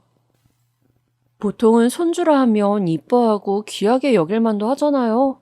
그런데 부모에게 버려진 저를 맡아 기르시면서도 할머니는 단 한 번도 저를 가엾게 여긴 적이 없으세요. 그저 짐덩어리 취급이셨죠. 자기도 관절이 쑤시고 아파 죽겠는데 어린 손주마저 길러야 하는 팔자가 되었다며 외려 한탄하시곤 했습니다. 그런 할머니 잔소리를 들으며 살아가다 보니 어느새 제 마음속엔 얼른 이 집을 나가 성인이 되면 독립해야겠다는 결심이 서더라고요. 학창시절 딱히 학업에 대한 지원도 받지 않았으니 공부에 대한 의지 또한 없었습니다. 그저 학생 신분으로 할 수 있는 아르바이트들을 하며 얼른 나가고 싶다는 생각만이 가득했어요. 그리고 마지막 날 조용히 짐가방을 챙긴 후 말씀드렸죠. 할머니, 저 이제 나가 살게요. 아르바이트 돈도 모았으니 안 보태주셔도 됩니다. 지금까지 감사했어요. 마지막 떠나는 길까지도 할머니는 아무 말씀 없으셨습니다. 그저 잘 가라는 듯 문을 쾅 닫곤 집으로 들어가 버리셨죠. 그 닫힌 문을 바라보는데 이 집에서 지내온 세월이 떠오르며 문득 서글프고 서러워지더라고요. 내 인생 어디서부터 어떻게 꼬인 걸까 싶고 지금 생각해보면 갓 20살 된 어린아이가 그런 생각을 하며 터덜터덜 집을 나왔다는 사실이 가슴 아프게 느껴지기도 합니다. 허나 집을 나왔다고 해서 고난이 끊긴 건 아니었어요. 제가 얻은 건 단 하나, 자유뿐이었어요. 이제 할머니 눈치 보지 않아도 되고 자유롭게 내 맘대로 살 수 있다는 것, 그거 하나는 얻었지만 다른 경제적인 부분에선 계속 헐떡일 수밖에 없더군요. 돈을 벌기 위해 제가 처음 취직한 곳은 화장품 매장이었어요. 매장에 오는 손님들을 응대하고 고른 화장품을 계산해주는 단순한 일이었는데 대신 하루 종일 서 있다 보니 다리가 많이 아프고 힘들었어요. 거기다 주 6일 근무를 했지만 저축할 수 있는 돈도 그리 많지 않아 하루하루 빠듯하게 살아가고 있었습니다. 그러던 와중에 같이 일하는 동료에게서 조금 솔깃한 제안을 받았어요. 유정아, 언니가 돈 많이 벌 수 있는 곳 아는데 거기 한번 취직해 볼래? 돈 많이 벌 수 있는 곳이요? 거기가 어딘데요? 별거 아니야. 그냥 술 좀 따라주고 손님들한테 웃어주면 돼. 밤에 일하는 거라 힘들긴 해도 여기보다는 훨씬 돈 많이 버니까 정 안 맞으면 하다 그만둬도 되고. 고시원 방에서 편의점 도시락을 먹으며 늘 쪼들리게 사는 제 처지를 알았던 동료 언니가 돈을 많이 벌 수 있다며 그런 제안을 한 겁니다. 솔직히 너무 흔들렸어요. 한 번도 그런 곳에서 일해볼 생각은 해보지 않았는데 두렵기도 하고 어떻게 해야 하나 고민하고 또 고민하고 근데 머릿속에서 결정을 내리기도 전에 이미 제 발은 그곳으로 향하고 있더라고요. 너무 절박했던 거겠죠. 불 꺼진 술집 안에 들어온 순간 긴장이 되어 다리가 후들거렸지만 면접은 막상 별거 없었습니다. 아는 언니 소개를 받아 와 그런 건지 내일부터 일할 수 있죠 한마디 하며 출근하라고 하더라고요. 내일부터요? 네, 내일부터 나와요. 네, 알겠습니다. 열심히 하겠습니다. 저를 면접 본 여자는 30대 중반쯤 되어 보였는데 빨리 관두지 말라는 말만 하면서 채용했어요. 저 역시 돈만 벌 수 있다면 그저 이 고시원방만 벗어날 수 있다면 뭐든 할 거라고 생각했기에 그러겠노라 다짐하며 일을 시작했어요. 처음 해보는 술집 일, 정말 말 그대로 제 영혼을 쥐어뜯는 일이라고 표현해도 좋을 겁니다. 딸버린 제가 나이든 아저씨들 옆에 앉아 술을 먹고 은근한 손길들을 받아내는 일은 결코 쉬운 일이 아니었습니다. 밤낮이 바뀌거나 잘 못 마시는 술을 마시는 것까진 크게 문제가 되지 않았습니다. 그 정도야 더 힘든 일도 해봤는데 충분히 버틸 수 있었죠. 근데 그곳에서 일하며 제 자신이 더러운 일을 하고 있다는 생각을 떨쳐낼 수가 없었습니다. 거기다 한 번씩 진상 손님도 있었기에 그런 손님들이 제게 손가락질을 하고 침을 뱉고 막대하면 그날은 정말 목이 쉬어라 울며 집에 돌아갔던 것 같습니다. 아니면 필름이 끊길 때까지 술을 먹던가요. 가끔 잔뜩 취한 손님들이 너같이 천한 X가 하는 말들이 너무 듣기 괴로웠습니다. 그래서 첫 3달까지 술집 안으로 들어가는 문 앞에선 오늘은 꼭 그만둔다 말해야겠다고 생각하며 출근했어요. 그런데 돈이라는 게 정말 무섭더라고요. 술집 일은 술과 웃음을 파는 대신 얻을 수 있는 돈은 어마어마했어요. 화장품 매장에서 죽어라 일을 해도 벌지 못했던 돈을 여기선 하루 이틀이면 벌 수 있었습니다. 그때 마음을 다시 다잡았던 것 같아요. 그래, 딱 1년만 하자. 1년만 하고 그만두자. 1년 동안 버는 돈이면 서울에 괜찮은 집 하나는 구할 수 있을 테고 그 이후엔 괜찮은 직장을 구해 다시 정상적인 돈벌이를 하자고 다짐했어요. 그리고 그만두겠다는 생각을 접은 채 다시 일을 나가기 시작했습니다. 하지만 1년을 채우고도 저는 나오지 못했어요. 심지어 가끔씩 술집에서 일하는 아가씨들이 명품에 미쳐 백화점을 돌아다니곤 했는데 처음엔 그걸 이해 못했지만 나중에는 저 역시 그러고 있더라고요. 버는 돈이 많으니 쓸 곳이 그런 데밖에 없었어요. 남은 돈을 저축하긴 했지만 이미 살고 있는 오피스텔도 환경이 나쁘지 않아 나중에는 그러지도 않았어요. 마치 하루살이 같은 삶이었어요. 제 삶은 어느새 20대의 다른 아가씨들과의 삶과는 거리가 생겨버렸고 돌아갈 수도 없었습니다. 허나 그렇게 하루 돈 벌고 하루 돈 쓰고 의미 없는 삶이 지속되고 있다는 것을 알았을 땐 제 인생은 이미 나락으로 추락한 후였고요. 그러던 어느 날 조금 정신이 들었던 계기가 생겼습니다. 저희 술집에 30대 후반 정도 되는 남자가 일주일에 한두 번씩 오기 시작했는데 매너도 좋고 팁도 잘 챙겨주어 인기가 좋았습니다. 일하는 사람들에게 예의 있게 굴어 일하는 아가씨들이 그 방으로 많이 들어가려 했어요. 그런데 어느 날 원래 일하던 아가씨가 무단결근을 하면서 제가 그 남자를 접대하게 되는 일이 생겼는데요. 남자는 조용히 술을 마시다가 갑자기 저에게 어쩌다 여기까지 오게 되었냐 묻더군요. 생각지도 못한 질문에 당황했죠. 저는 그냥 궁금해서 물어본 거예요. 말하고 싶지 않으면 안 해도 돼요. 네, 그게... 그런데 그때 문득 내가 어떻게 여기까지 오게 됐지 생각하게 됐습니다. 분명 처음엔 1년만 일하자고 다짐하고 들어온 것이었는데 이제는 늪이 되어 빠져나가지 못하고 있었습니다. 왜인진 모르겠지만 그 순간 눈물이 나기 시작했습니다. 여기서 일하는 제 스스로 가엾거나 하여 흐른 눈물은 결코 아니었습니다. 스스로에 대한 연민과 동정이 아니라 제 삶이지만 놓아버리고 불행한 삶을 자초해 살고 있는 것에 대한 후회와 자책이었죠. 남자 손님은 제가 갑자기 눈물을 쏟자 자신이 더 놀라 당황해했고 미안해했습니다. 제가 괜한 질문을 한 것 같네요. 미안해요. 아니에요. 서로 대화를 마무리하고 술이나 털어놓으려 했지만 어쩐 일인지 남자는 우는 제 얼굴을 닦아주며 이야기를 해보라 재촉했고 저는 천천히 살아온 이야기를 털어놓게 되었어요. 처음이었습니다. 누군가에게 살아온 인생을 그리도 허심탄회하게 말했던 것은 그렇게 무언가를 내려놓듯 이야기를 풀기 시작하자 어느새 제 마음도 가벼워졌고 정리가 되는 느낌이었어요.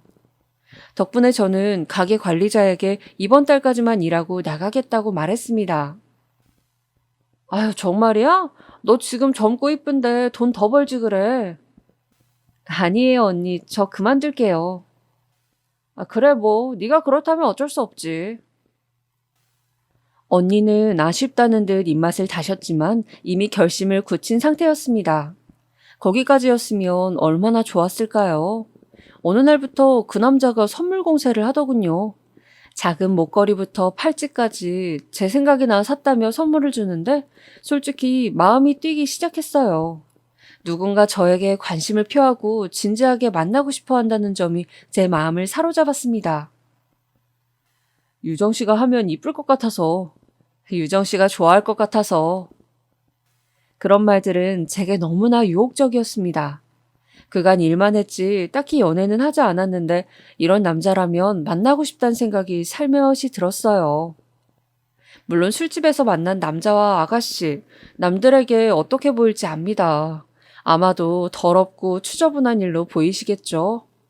어차피 가게에서 나올 신분이었기에 더 이상 아가씨도 아니었고 그 남자 또한 제게 어쩌다 한번 들린 가게라고 했기 때문에 철석같이 그 말을 믿었어요. 그리고 돌이켜보면 당시 저는 누군가가 한없이 주는 애정이 그립고 지독하게 간절했습니다. 서로의 마음을 확인한 이후 저희의 관계는 순식간에 진전되었습니다. 남자는 제게 너가 가게에서 나오면 우리 결혼 전제로 만나보자 라고 말하였고 저도 그러기로 했죠. 하지만 이 모든 것이 허구이자 거짓이라는 걸 알게 되었던 건 가게에 나가던 마지막 날이었습니다. 참 기묘하죠. 그 마지막 날 이런 폭탄 같은 일이 터져버렸으니까요. 어느 날 가게 밖에서 누군가의 고함 소리가 들리더니 갑자기 어떤 여자가 제가 일하던 방으로 걸어와 머리채를 휘어잡더군요. 이 미친년아, 어디 할 짓이 없어 유부남을 꼬셔? 이 더러운 거사. 너 내가 상간녀로 고소할 거니까 그런 줄 알아. 무슨 말씀이세요? 상간녀라뇨? 너 때문에 내 남편이 우리 애 학원비부터 집안 돈까지 다 털었어. 알아? 알거지 되게 생겼다고. 그제야 알았습니다. 제가 만나던 남자가 유부남이었으며 제 환심을 사기 위해 준 선물은 자식 학원비와 생활비를 훔쳐 마련한 것이라는 걸. 그 순간 얼마나 순진무구한 꿈을 꾸고 있었는지 혼자만의 환상에 젖어 있었는지 알게 되었습니다. 정신은 망가져 버렸습니다. 고장난 기계처럼 또다시 말입니다. 처음이자 마지막 사랑이라 믿었던 그 남자가 사기꾼이었단 사실은 크나큰 상처가 되었습니다. 하루 종일 술을 퍼마시며 일도 나가지 않고 집에만 틀어박혀 있었습니다. 커튼을 모두 닫고 어둠 속에서 몸을 웅크리고 있을 때가 가장 편했어요. 그런데 제가 잃은 건 사랑뿐만이 아니었어요. 바로 돈이었어요. 그 사람이 진지한 만남을 약속하며 급하게 돈을 넣어야 해서 그러니 제게 3천만 원을 빌려달라고 하였는데 다음날 바로 갚는다고 했기에 아무 의심 없이 빌려주었습니다. 그때만 해도 대단한 사업가인 줄 알았기에 못 받을 리도 없다고 생각했죠. 하지만 그 남자가 순식간에 증발하면서 믿고 준 돈 역시 찾을 길이 없었습니다. 부인 말에 따르면 그 남자 도박에 중독되어 있었다고 하더라고요. 그때쯤 되니 알게 된 어떤 사실 하나 놀랍게 느껴지지도 않았어요. 속은 제 자신이 정말 바보 같을 뿐이었죠. 저는 다시 고시원으로 들어갈 수밖에 없었습니다. 모아놓은 돈도 바닥나 버렸고 그나마 친한 언니에게 빌려 몸 누울 곳을 찾았는데 고시원밖에 없더군요. 처음엔 죽을까 생각했습니다. 어차피 살아봤자 의미 없는 인생, 이대로 죽는 게 세상에 도움이 되겠다 생각했어요. 하지만 경악할 만한 일은 그 다음에 일어나더군요. 그 남자가 제 명의로 대부업에 돈을 빌린 거예요. 네, 사채업자에게 제 이름을 대고 돈을 빌린 것이죠. 도박판에서 벗어나지 못했는지 엄청난 돈을 제 이름 대고 빌려놓고 갚지 못하자 도주한 것이었습니다. 경찰에 그 사람을 신고하여 찾아보려 했지만 하늘로 솟았는지 땅으로 꺼졌는지 알 수도 없었습니다. 심지어 제 머리를 뜯은 여자를 찾아갔지만 그 여자는 어딜 여기 들어올 생각을 해 하며 물 한 바가지를 퍼부어 내쫓더라고요. 세상에 이런 망연자실할 일이 또 있을까요? 남자 잘못 만나 패가망신한 꼴이었습니다. 사채업자들은 시시때때로 돈을 내놓으라며 협박했어요. 2주에 한 번씩 올 건데 돈 현금으로 내놔, 알겠어? 안 내놓으면 알지? 네가 더 잘할 거야. 무서웠고 방법이 없었습니다. 또다시 술집으로 들어갈 수밖에요. 죽어도 가고 싶지 않았던 지옥 속으로 스스로 발길을 돌릴 수밖에 없었죠. 차라리 이대로 죽었으면 좋겠다고 생각하며 교통사고라도 났으면 좋겠다고 생각하며 그렇게 일을 했던 것 같습니다. 유정아, 너 요즘 상태가 많이 안 좋아 보이는데 괜찮아? 오늘 아무것도 안 먹었잖아. 여기 떡볶이라도 좀 먹어. 그나마 저를 걱정해 주었던 같이 일하던 언니 한 명이었는데 언니마저 없었다면 저 세상길로 이미 들어섰을지도 모릅니다. 언니도 남편의 사채빚을 갚느라 비슷한 처지에 있었던지라 제 입장과 심정을 그 누구보다 이해해 주었어요. 그렇게 언니에게 하루하루 기대며 살아가고 있던 어느 날이었습니다. 가끔 술집으로 와 돈을 받아가던 사채업자가 이번엔 다른 사람으로 바뀌어 있더라고요. 그게 그분과의 첫 만남이었습니다. 안녕하세요. 저 새로 오신 분인가요? 돈이나 주십시오. 네, 여기 오늘자 돈이요. 나머지 돈은 2주 후 28일에 또 드릴게요. 별말은 없었지만 어쩐지 험악하게 생긴 인상이 꽤나 사람을 겁먹게 했어요. 거기다 덕지덕지 있는 흉터에 문신에 언니도 그 남자를 보고는 괜찮겠어 하며 걱정을 할 정도였죠. 하지만 그 남자는 조금 이상한 사채업자였습니다. 이런 말하면 안 믿으시겠지만 채무자를 위하는 사채업자라고 해야 할까요? 아니면 인간적인 사채업자라고 해야 할까요? 언젠가 한 번은 이런 일이 있었는데요. 어느 날 제가 손님과 조금 시비가 붙은 일이 있었습니다. 이런 일은 보통 일어나지 않지만 너무 많이 취해 택시를 불러드리려고 나왔는데 집에 안 간다며 난동을 피우는 거예요. 야, 내가 안 간다는데 네가 왜 말려?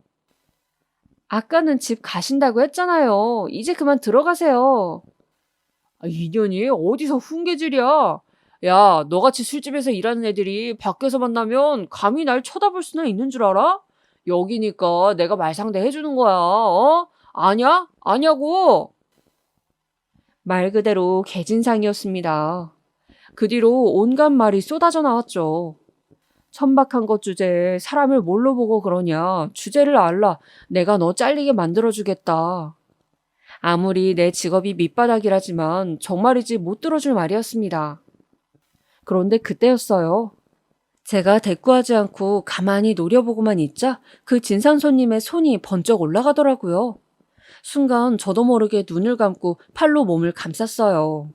근데 아무 일도 일어나지 않더군요. 눈을 슬쩍 떠보니 조금 놀랄 광경이 펼쳐졌습니다. 그만하고 갑시다. 아이씨, 넌 뭐냐? 가라고, 이제. 할 만큼 하지 않았어요? 슬쩍 눈을 떠보니 그 사채업자분이 조용히 손을 잡고 말려주고 있더군요. 진상 손님도 그 사채업자의 험악한 인상에 조금 위축이 되었는지 침을 퇴 뱉곤 들어와서 안 온다며 물러가더군요. 그제야 살았단 생각이 들어 일단 그 사채업자분에게 감사 인사를 드리려고 다가갔어요. 근데 제가 인사를 드리기도 전에 몸 조심하세요. 그래야 돈도 받을 수 있으니까 하곤 획 가버리더라고요. 아무튼 조금 이상했습니다. 보통 사채업자들이면 채무자의 돈을 어떻게 하든 받아내기 위해 위협하고 일부러 센 척하는 사람들이 대부분이었는데 이 사람은 어딘지 사람이 나빠 보이는 느낌이 아니었거든요. 그렇게 지내던 어느 날이었어요. 가게 앞에 있는 사채업자에게 갚아야 할 금액을 건넸는데 액수를 확인한 사채업자가 갑자기 이런 말을 하더군요. 정병수 씨랑은 무슨 관계였습니까? 정병수, 절 등쳐먹고 간 사기꾼 이름이었죠. 사실대로 말해야 하나 고민하다 그대로 털어놓았습니다. 제가 빌린 돈 아니고 내 개인정보로 감쪽같이 날 속여가며 돈을 빌린 거라고. 그러자 사채업자분은 인상이 확 찡그려지더니 제가 하고 싶은 욕을 대신해 주더라고요. 쓰레기 같은 놈이라면서요. 근데 쓰레기 같은 놈 맞아요. 근데 어쩔 수 없어요. 그 돈 안 갚으면 제가 위험해지니까. 그런데 제 말이 끝나기 무섭게 사채업자의 눈빛이 조금 측은하게 변하더니 고생하라는 말을 남기고는 급하게 떠나더라고요. 누군가 쓰레기 같은 놈이라 욕해주니 좋기도 하고 그간 한 번도 입 밖으로 못 냈던 놈인데 회상하니 기분이 더럽기도 하고 아무쪼록 기분이 묘한 날이었습니다. 그런데 사채업자란 사람이 그 뒤론 저를 챙겨주기 시작했어요. 어느 날은 일하던 가게를 보더니 이런 말을 하더라고요. 일할 가게가 여기밖에 없는 거요? 아님 여기가 좋은 겁니까? 더 좋은 조건에서 일할 수 있을 것 같은데 왜 하필 진상들 많은 데서 일하냐는 말인 것 같았습니다. 머뭇거리자 갑자기 명함 하나를 건네주더라고요. 내 친한 형님이 운영하는 곳이니 여기보단 나을 겁니다. 말해두었으니 가보세요. 네, 감사합니다. 한번 가볼게요. 알아보니 여기보단 정말 환경이 더 낫더라고요. 그렇게 저는 그 사채업자분이 일하는 가게로 직장을 옮기게 되었고 조금 더 편하고 돈도 더 잘 벌리는 환경이라 전에 일하던 곳보단 훨씬 수월하게 일을 할 수 있게 되었습니다. 채무자의 직장까지 손수 알아봐주니 직업정신이 투철하다고 해야 할지 아무튼 그 뒤론 조금 더 크게 돈을 갚아나갈 수 있었습니다. 그런데 하나 이곳엔 안 좋은 점도 있었습니다. 여자들 간의 기싸움이 너무 심해 그게 좀 부담스럽더군요. 일부러 제 화장품을 으깨거나 부수는 사람도 있었고 얼굴에 담배 연기를 뿜으며 기를 잡으려는 사람도 있었고요. 허나 저도 그 당시엔 나이가 적지 않았기에 밀리지 않았습니다. 갚아야 할 돈이 산더미인데 이런 것에 하나하나 스트레스 받을 순 없었죠. 그렇게 굳세게 마음을 다 잡고 일을 해나가고 있었을 때 열심히 일했던 거와 별개로 저는 얼마 못 가 쫓겨나고 말았습니다. 지금 생각해도 어처구니 없는 일이었는데요. 어느 날 가게가 한번 뒤집어진 일이 있었습니다. 다름 아닌 손님의 목걸이가 없어진 것이었는데요. 고가의 명품 목걸이였고 CCTV를 찾아봐도 범인이 누구인지 알 길이 없었어요. 그러던 중 갑자기 같이 일하던 아가씨가 관리자에게 저를 가리키며 전현이 가져갔어. 확실해요. 제 가방을 뒤져봐야 된다니까? 하더라고요. 그 말에 손님 역시 이봐요. 당장 가방 내밀어봐요. 하며 저를 의심하더군요. 평소 친분이 있었던 손님이 그렇게 나오니 황당하기도 하고 화도 나더라고요. 이런 곳에서 일한다는 이유로 무시하는 건가요? 뭔가요? 하지만 저야 숨길 게 없었으니 비웃으며 당당히 제 핸드백을 내밀었죠. 근데 핸드백을 뒤적거리던 관리자의 손에선 그 고가의 목걸이가 나오고 말았습니다. 네, 목걸이가요. 분명 그 여자와 손님이 짰든 그 여자 혼자 짰든 일부러 판이 짜여진 게 분명했어요. 하지만 당시엔 저도 얼떨떨해 할 말을 못하고 서 있었습니다. 아, 내가 이럴 줄 알았어. 이 도둑년아. 손님은 제 뺨까지 쳤고 당장 저를 내보내라고 난리가 났고요. 그런 일이 있고 나자 저는 가게에서 쫓겨나게 되었고 그 어디든 발을 붙이지 못하게 되었습니다. 도둑년이라는 낙인이 찍힌 채로 말입니다. 이젠 정말로 가게에 나가지 못하게 되자 돈을 갚을 길도 막막해졌고 급하게 작은 자취방으로 집을 옮겼지만 몇 달이 지나자 당장 먹을 물도 쌀도 떨어져 갔습니다. 어떻게 내 인생은 이토록 가시밭길인지, 어찌 한 번도 편하게 걸을 수가 없는 것인지, 그때선 거의 초연한 자세가 되어 방 안에서 술만 마시고 있었어요. 그런데 어느 날 누군가 제 방 문을 쾅쾅쾅 두드리더군요. 순간 겁이 나 문 쪽을 쳐다봤는데 사채업자가 문 앞을 기웃거리고 있었고 그제야 정신이 들었어요. 제가 갚을 돈이 있다는 사실이 자각되었어요. 큰일이었습니다. 당장 돈이 없으니 제가 할 수 있는 건 장롱 속에 들어가 숨는 것뿐이었습니다. 근데 제가 나가지 않고 있으니 말소리가 들려오더군요. 가게에서 듣고 찾아왔습니다. 갈 데 없다면서요. 할 말이 없어 그저 숨만 죽이고 있는데 사채업자는 태연하게 말을 이었습니다. 도망치거나 죽을 생각은 행여나 하지 마세요. 그랬다간 죽어도 끝까지 쫓아가 돈 받을 거니까. 몸이 부들부들 떨렸습니다. 협박의 공포가 저를 압도했어요. 그리고선 한참 있다 사채업자는 사라졌습니다. 저는 밤이 돼서야 갔나 해서 문을 빼꼼히 열었어요. 근데 문 앞엔 예상치 못한 것들이 놓여져 있더라고요. 바로 커다란 쌀과 김치, 각종 반찬이었어요. 뭐지 싶어 두리번거렸는데 그 사람은 이미 사라져 물을 곳도 없었죠. 쌀을 힘겹게 이고 지고 들어왔는데 마침 쪽지 하나가 톡 떨어졌어요. 거기엔 돈이라는 글자가 적혀 있었어요. 그런 험악한 말을 던지고서 쌀을 주니 어이가 없기도 하고 어떻게 해석해야 할지 난감했습니다. 어쨌든 그렇게 다음 한 달은 그 사람이 준 쌀로 어찌저찌 버티었습니다. 그러면서 힘을 내어 일자리도 찾게 되었죠. 이번에는 다른 일을 했어요. 술집이 아닌 시내에 있던 순댓국밥집이었습니다. 12시간 동안 일하는 주방 일이었지만 그나마 이거라도 해야 돈 갚을 길이 보여 선택했어요. 일하는 동안 몸 여기저기가 아파왔지만 다행히 식당에서 일하는 동안은 사람 문제로 골머리 썩을 일이 없어 좋았어요. 주방 이모들도 나이가 지긋하신 사장님도 모두 착하신 분들이었습니다. 저를 딸처럼 여겨주시며 식사도 잘 챙겨주셨고요. 그 바람에 깡마른 몸매였던 저도 어느새 살이 두둑이 올라왔습니다. 일이 힘들어도 사람이 좋으면 이렇게도 일할 수 있구나 하는 깨달음도 얻었고 생전 처음 느껴보는 따뜻함이 부담스럽지 않고 참 좋았습니다.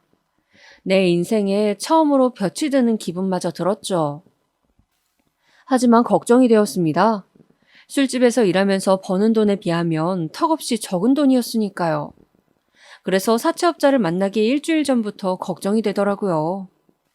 아가씨, 무슨 일 있어? 얼굴이 왜 이리 안 좋아? 아니에요, 아무것도. 왜 그래? 무슨 쫓기는 사람처럼 얼굴이 창백해. 짐짓 아무것도 아니라며 둘러대었지만 심장이 쿵쿵 뛰고 있었어요. 마침내 사채업자를 만나는 날 저는 수만 번 연습한 말을 겨우 내뱉었습니다. 저 사실 술집이 아니고 이번엔 식당에 취직을 했어요. 그래서 앞으로는 갚을 수 있는 돈이 줄어들 것 같아요. 다만 무슨 일이 있어도 돈은 꼭 갚을 테니 한 번만 지켜봐 주시면 안 될까요? 꼭 갚겠습니다. 다 갚겠습니다. 부탁드립니다. 애걸했습니다. 비참했지만 이렇게 애걸하는 수밖에 없었죠.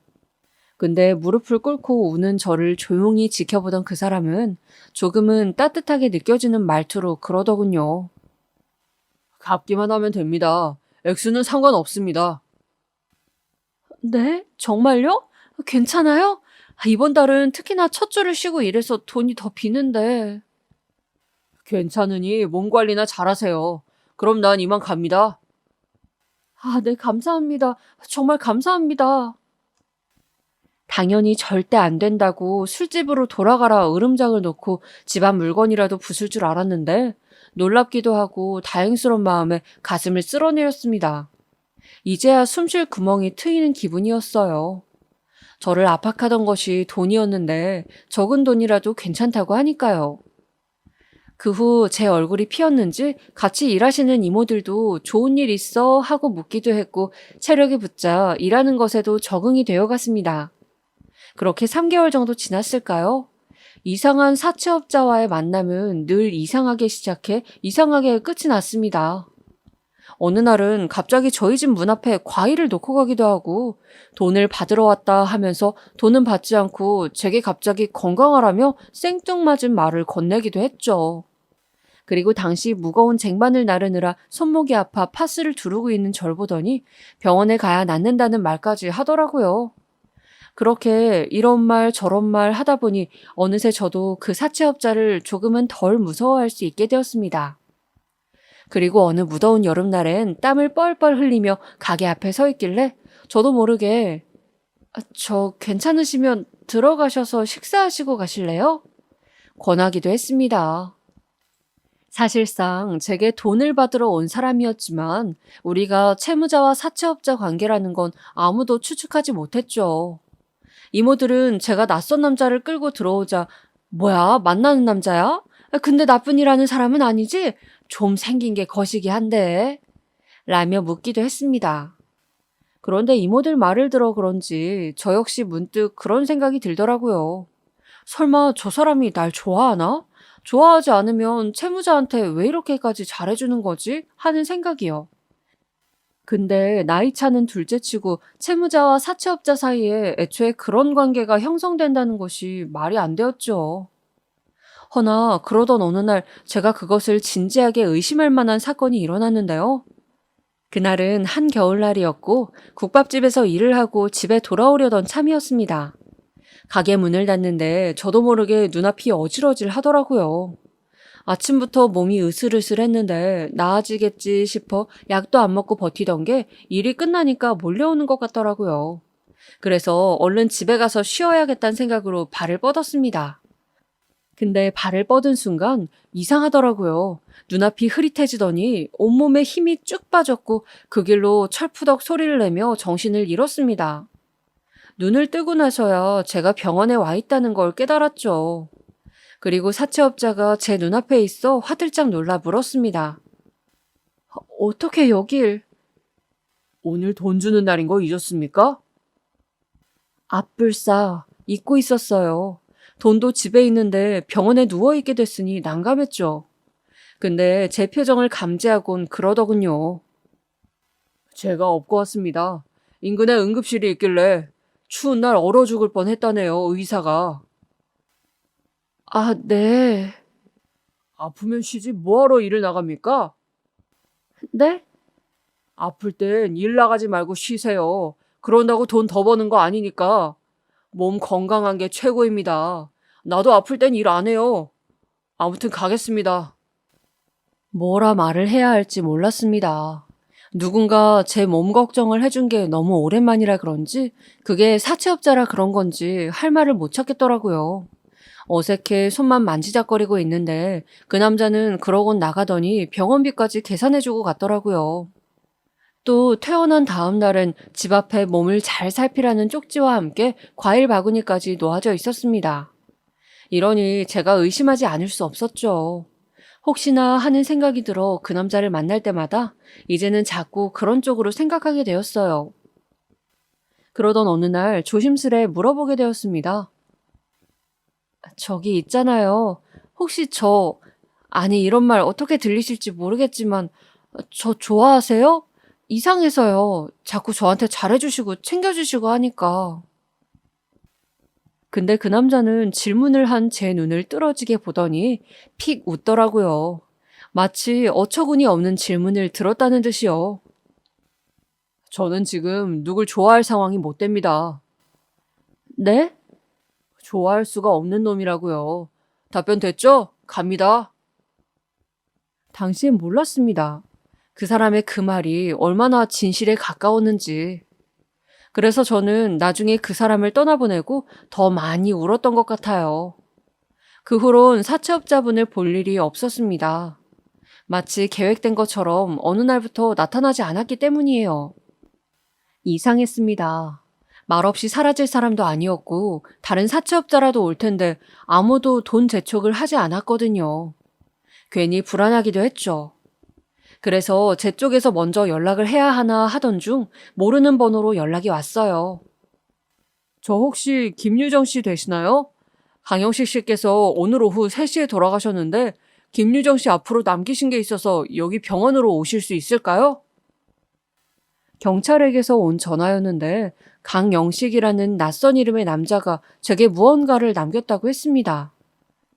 뭐지 싶어 일이 끝나고 경찰이 알려준 병원으로 향했는데 가는 내내 본능적으로 저는 알고 있었던 것 같기도 합니다. 강영식이 바로 그 사채업자라는 것을요. 그리고 경찰이 건네준 기나긴 편지 한 장을 받았을 때 그 예감이 확신으로 번졌을 때 저도 모르게 그만 몸이 떨려왔습니다. 안녕하세요. 이 편지를 받을 적엔 아마 나는 이 세상에 없을 겁니다. 다만 나의 지난 생을 누군가에게 알릴 수 있다면 그게 당신이었으면 해서 이렇게 남깁니다. 일단 돈은 내가 다 갚았습니다. 밀렸던 돈도 말입니다. 그러니 걱정 말고 당신의 삶을 살아나가시길 바랍니다. 나는 참 못된 놈이었습니다. 사채업자로 살면서 채무자의 돈만을 지독하게 쫓고 받아내기 위해 수단과 방법을 가리지 않았어요. 신이 그런 내 모습을 봤다면 아마 지옥불에 떨어져도 마땅할 악마라고 했을 겁니다. 나로 인해 어떤 사람들은 목숨을 스스로 버리기도 했습니다. 하지만 돈을 갚을 능력이 안 되는 사람들이 자기의 처지를 비관하며 죽어갈 때 나는 그들의 옆에 있어준 게 아니라 그들을 낭떠러지로 떠밀었습니다. 나 같은 사람이 하나만 적었어도 아마 세상은 살만한 공간이 되지 않았을까 싶습니다. 인간으로서 후회와 자책이라는 것을 했을 땐 이미 너무 늦었습니다. 시한부 선고를 받은 뒤입니다. 죽을 날을 받아두고 내 인생을 돌아보니 잘한 것은커녕 잘못한 것 투성이더군요. 어쩌다 내 인생이 이토록 엉망진창이 되어버린 건지, 나란 존재가 어쩌다 이런 쓰레기가 되어버린 건지 알 수 없을 정도로 뒤엉켜 있었습니다. 그래서 당신을 만났을 때 나는 스스로를 조금이라도 용서하고 싶어 호의를 베풀었습니다. 처음으로 인간답게 굴어봤죠. 그러고 나니 살맛이 나더랍니다. 허나 이것이 내 죄에 대한 면죄부가 결코 되지 않으리라는 거 잘 압니다. 그래서 무거운 마음을 안고 떠납니다. 마지막으로 지금껏 고달프고 힘든 삶을 사셨을 채무자님, 앞으로의 인생은 그 누구보다 당당하게 그리고 빛나게 사시길 바랍니다. 그게 내 마지막 소원입니다. 또 송구스럽지만 한 가지 부탁을 드리고자 합니다. 저로 인해 목숨을 던지셨던 분들, 그분들의 가족을 찾아가 이 돈을 건네주셨으면 합니다. 그리고 차마 죽어가는 제 얼굴 내놓고 말하지 못함을 이해하시고 죄송하다는 말씀 전해주신다면 정말 감사하겠습니다. 왜 우는지 스스로도 이해할 수 없었지만 저는 눈물이 많이 났습니다. 왜였을까요?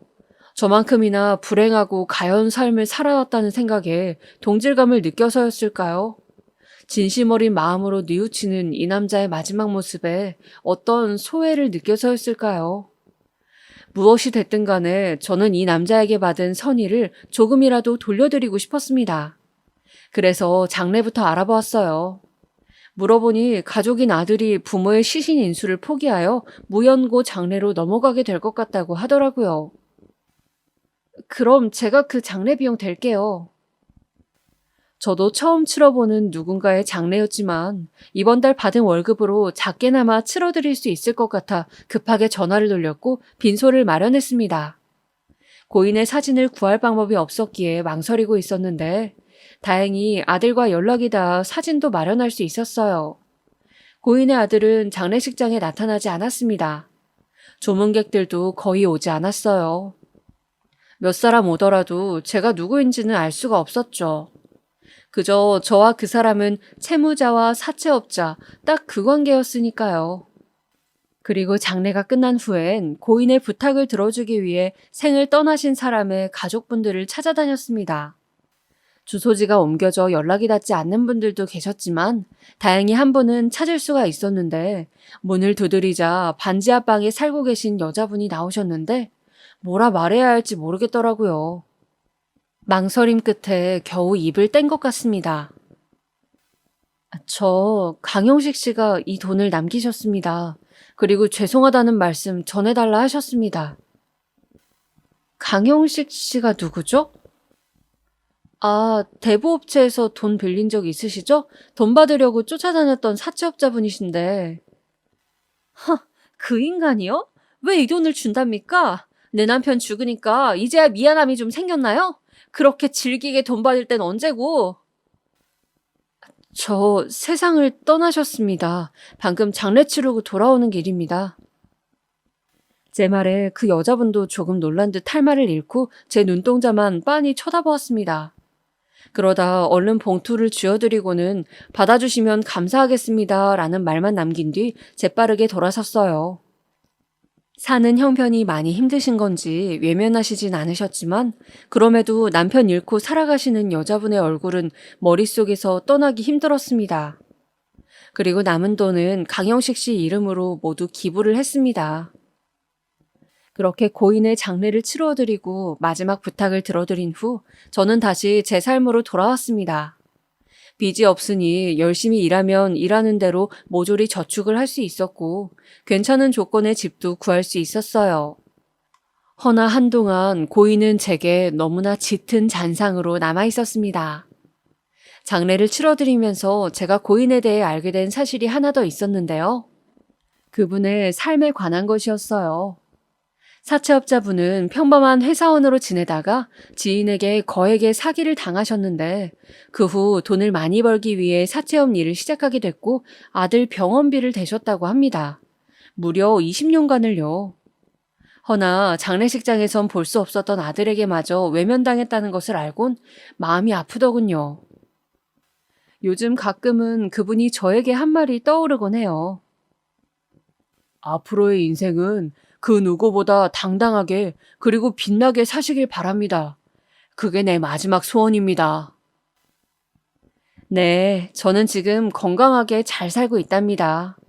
결혼도 앞두고 있고 아이를 낳을 준비도 하고 있죠. 하늘에 계신 고인도 이런 저의 모습을 축복해주고 계실까요? 하늘에선 부디 아프지 않고 건강하게 행복한 모습으로 계셨으면 합니다.